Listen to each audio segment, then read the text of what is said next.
बिस्मिल्लाहिर्रहमानिर्रहीम। नाज़रीन अस्सलाम वालेकुम। मैं हूं आपका मेज़बान साबिर शाकिर। वफाकी दारुल हुकूमत इस्लामाबाद से कुछ ताज़ा तरीन और अहम मालूमात आपके साथ शेयर करते हैं। एहतजाज में सिर्फ 4 दिन बाकी हैं और 5वें दिन भरपूर किस्म का एहतजाज इतवार का दिन मुकर्रर है, 24 नवंबर है।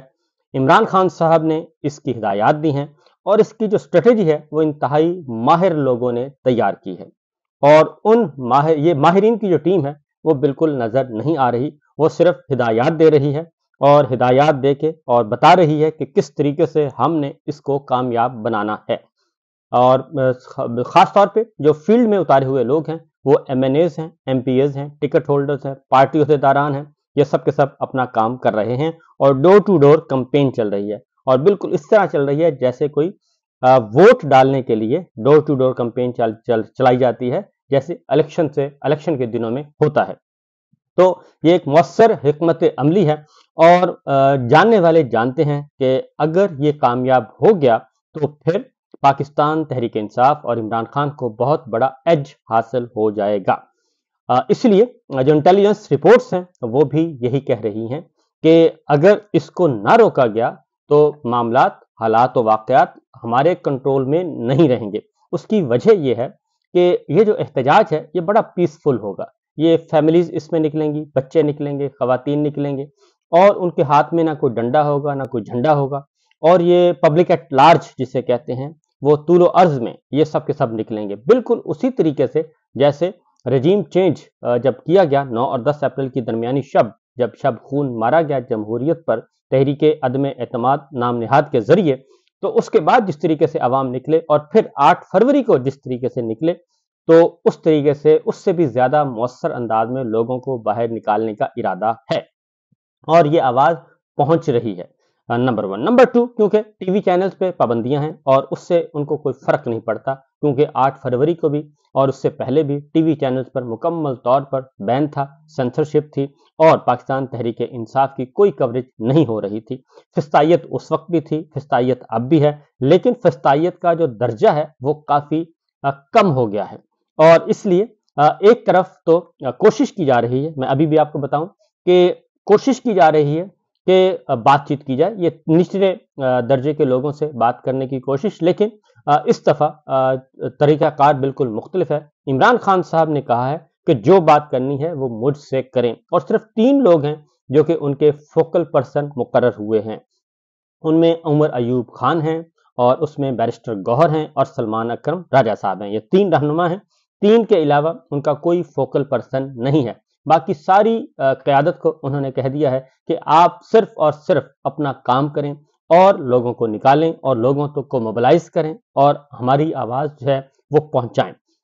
ये कैंपेन अब तक बहुत अच्छी जा रही है हमारी इत्तला के मुताबिक, क्योंकि उसके मुतबादिल जो तैयारियां की जा रही हैं वो बता रही हैं कि इस वक्त फोकस ये कर रहे हैं इस्लामाबाद को, कि इस्लामाबाद को ज़्यादा से ज़्यादा महफूज किया जाए और इनका ख्याल है, हालांकि इस दफ़ा इस्लामाबाद जो है वो इम्पोर्टेंट अहम अहम दर्जा नहीं रखता, ये मैं आपको बता दूं कि इसलिए ये फोकस कर रहे हैं और कंटेनर्स पकड़ रहे हैं, बहुत कुछ कर रहे हैं, इंतजामात कर रहे हैं, दफ़ा 144 लगा रहे हैं, कराची में लगा दी, इस्लामाबाद में लगा दी, पिंडी में लगा दी, पंजाब भर में लगा दी और बहुत तवील दौरानिया का खेल खेला जा रहा है। लेकिन हकीकत यह है कि जो अपोजिशन चाहती थी उसके इब्तदाई मकासद तो उन्होंने हासिल कर लिए हैं पाकिस्तान तहरीक इंसाफ ने, और इस वक्त पूरी की पूरी हुकूमती मशीनरी को एंगेज कर लिया है इस मामले में। अब आते हैं जी सूरत हाल क्या होगा। इस दौरान खबरें भी चल रही हैं और वो खबरें ये है कि एक जंग की खबर है और अंसार अब्बासी साहब ने दी है कि हुकूमत पीटीआई आला सतह राब्ता और मुमकिन ब्रेक थ्रू की कोशिशें, मुज़ाकरात कामयाब हुए तो 24 नवंबर का एहतजाज मुलतवी किया जा सकता है और मुज़ाकरात में शामिल अफराद के नाम अफशा हुए तो स्टैब्लिशमेंट और पीटीआई में मफाहमत की कोशिशें बेकार हो सकती हैं। तो इसके लिए बातचीत मुस्बत हुई तो हुकूमती शख्सियत मुख्तदर हलकों को एतमाद मिलेगी, पीटीआई को कुछ यकीन दहानियां करवाई जा सकती हैं। ये खबर है और इस खबर का फौरी तौर पे शदीद तरीन रद्द अमल आया किसकी तरफ से, पीटीआई की तरफ से, और उन्होंने इसको फेक न्यूज करार दे दिया, जाली न्यूज करार दे दिया। उन्होंने कहा कि यह मुकम्मल तौर पर एक डाइवर्जन है और ये सिर्फ इसलिए है कि हमारी तैयारियों को मुतासर किया जा सके, और हमारे पास भी यही इत्तला है कि ऐसा कुछ भी नहीं है। और उन्होंने कहा कि जी किसी भी इत्तफाक से कबल हुकूमत को मिलिट्री एस्टेब्लिशमेंट की मंजूरी दरकार होगी। इस खबर में अज खुद बहुत सारे जो हैं वो तजादात हैं, और इस खबर में इसी खबर में एक तरफ कहा जाता है हुकूमत पीटीआई आला सतह राब्ता, और दूसरी जानिब ये कहा जा रहा है कि मुज़ाकरात में शामिल अफराद के नाम अफशा हुए तो स्टैब्लिशमेंट और पीटीआई में मफाहमत की कोशिशें बेकार हो सकती हैं। एक तरफ ये कह रहे हैं स्टैब्लिशमेंट और पीटीआई में जो है वो मफाहमत हो रही है, दूसरी तरफ कह रहे हैं कि हुकूमत पीटीआई आला सतह राब्ता है। फिर तीसरे ही जुमले में ये कहते हैं कि किसी भी इत्तफाक से कबल हुकूमत को मिलिट्री एस्टेब्लिशमेंट की मंजूरी दरकार होगी। तो अज खुद इस खबर में तजादात ही तजादात हैं, और लगता यही है कि यह खबर एक टेबल स्टोरी से ज्यादा कुछ नहीं, और बल्कि ये जो उर्फ़े आम में कहा जाता है कि प्लांटेड न्यूज़ है, या डिज़ायर है कि जनाब इसको ज़रा इस तरीके से डाइवर्ट किया जाए और इस तरह की खबरें दी जाएं।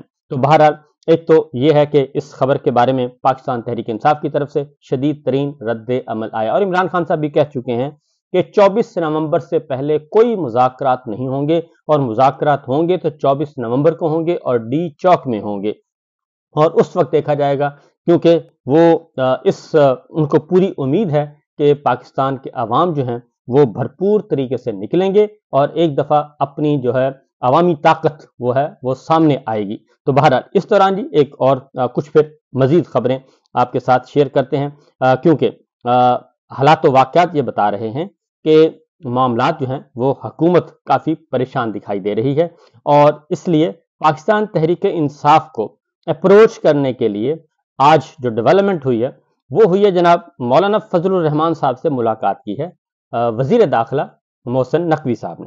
अब मोहसिन नकवी साहब आपको मालूम है कि वो रावलपिंडी आसम मुनीर साहब के नुमाइंदा खास समझे जाते हैं, तो लिहाजा उन्होंने मौलाना फजलुर रहमान साहब से मुलाकात की और आज की, और उसमें यकीनन यकीनन ये मामला जो है वो यही है कि मौलाना फजलुर रहमान साहब पाकिस्तान तहरीक इंसाफ की लीडरशिप से राबता करें और इस विंडो को खोला जाए और कुछ ना कुछ मामला तय किए जाएं।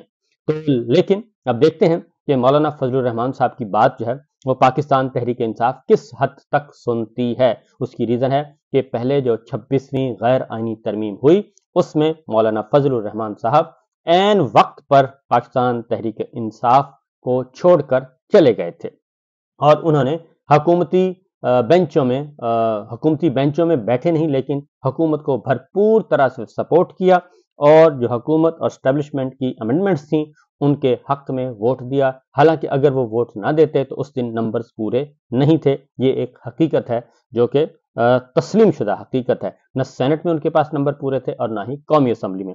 फिर इस दौरान मौलाना फजलुर रहमान साहब ने लंदन का विजिट भी किया है, और वहां पे मुबैना तौर पर इतला है कि उनकी मुलाकात हुई है मियां नवाज शरीफ साहब के साथ, और इसलिए पाकिस्तान तहरीक इंसाफ अब मौलाना से भी फूंक फूंक कर कदम रखेगी और उस तरफ शायद ना जाया जाए। इसी दौरान जनाब एक और अहम डेवलपमेंट हुई है, और वो हुई है अडयाला जेल में। अली अमीन गंडापुर वजीर आला खैबर पख्तूनख्वा वो आज पेशावर से आए और अडयाला जेल गए, और उनकी मुलाकात हुई इमरान खान साहब के साथ। ये तवील मुलाकात हुई, और उनकी मुलाकात में किसी किस्म की कोई हर्डर क्रिएट नहीं की गई। प्रोटोकॉल के साथ आए, सिक्योरिटी के साथ आए और सिक्योरिटी के साथ वापस गए।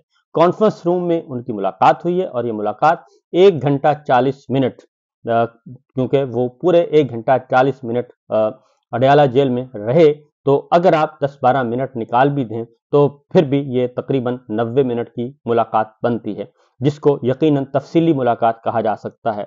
और इस तफसीली मुलाकात में इमरान खान साहब को यकीनन, क्योंकि अगेन मैं कहूँगा कि अली अमीन गंडापुर जो है वो वाहिद एक विंडो है जो कि वजीर आला हैं, और उनके फौजी क़यादत के साथ मिलिट्री एस्टेब्लिशमेंट के साथ राब्ते में हैं, और हुकूमत के साथ उनके ताल्लुकात अच्छे नहीं हैं, और नून लीग खास तौर पे उनको कंप्रोमाइज्ड जो है वो कहती रहती है और उनको डिस्क्रेडिट करने की कोशिश करती रहती है। अब अली अमीन गंडापुर जो हैं खैबर पख्तूनख्वा से आए, और वहां पे अली अमीन गंडापुर जो पेशावर में उनकी जाहिर है वहां पे वो मेजबानी कर रहे हैं बुशरा बीबी की भी। तो बुशरा बीबी और इमरान खान साहब एक इंतहाई एक वो चैनल मौजूद है। लिहाजा आज की जो गुफ्तगू अली अमीन गंडापुर साहब के साथ हुई इमरान खान साहब की, उसमें सिर्फ और सिर्फ वन पॉइंट एजेंडा था, और वो था 24 नवंबर का एहतजाज। और इस दौरान अगर कोई पैगाम रसानी हुई है तो यकीनन वो भी जेर बहस वही होगी, और इसके अलावा कोई और हो नहीं सकती। और मेरी इतला के मुताबिक इमरान खान साहब इस दफा अपनी एहतजाज की कॉल वापस नहीं लेंगे।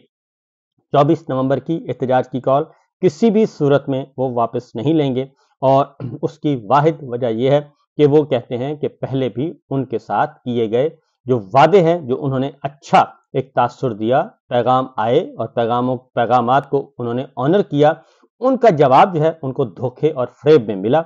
और यहाँ तक कि जब जो शंघाई कॉन्फ्रेंस थी, उस वक्त भी उन्होंने एहतजाज को मुअख्खर किया, और उसमें भी कुछ दोस्त ममालिक भी शामिल थे, जिनका पैगाम पाकिस्तान तहरीक इंसाफ के चेयरमैन इमरान खान साहब तक पहुंचाया गया कि जनाब ये मामला है, तो उन्होंने उसको भी ऑनर किया था। उससे पहले हुकूमती शख्सियत को भी और मिलिट्री स्टैब्लिशमेंट का भी मैसेज उन्होंने उसको भी सुना था।